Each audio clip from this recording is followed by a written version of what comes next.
m'entretenir avec vous de l'actualité nationale marquée par l'appel au dialogue du président Macky Sall dans un regain de tension où les opposants sont harcelés, les jeunes manifestants emprisonnés par centaines. Je demandais avec précision avant de venir, ils étaient 328.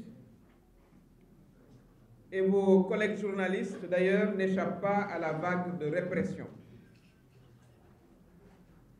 De toute évidence, l'appel au dialogue du président Macky Sall est une manœuvre politique pour diviser l'opposition.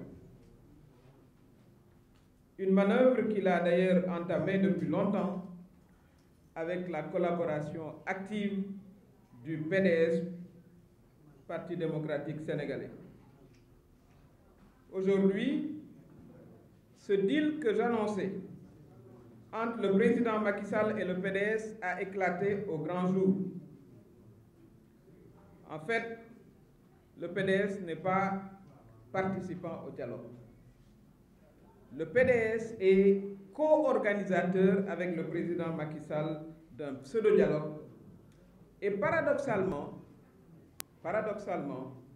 l'actuel ministre de l'Intérieur, Antoine Diop, ancien procureur adjoint de la CREI, qui a condamné Karim Wade, en sera le facilitateur.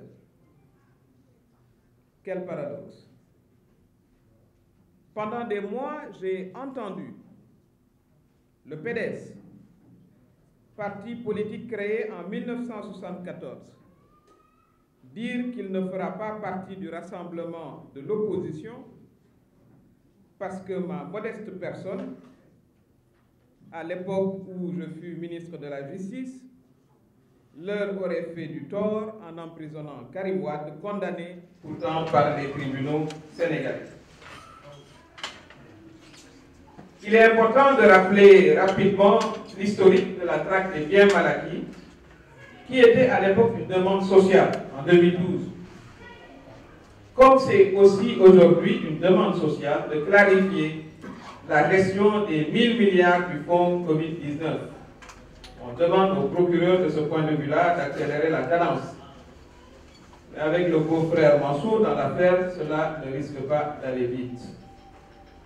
Donc, disais-je, le président Macky Sall, qui s'était engagé dans la reddition des comptes en 2012, m'avait instruit comme ministre de la Justice à travailler dans ce sens.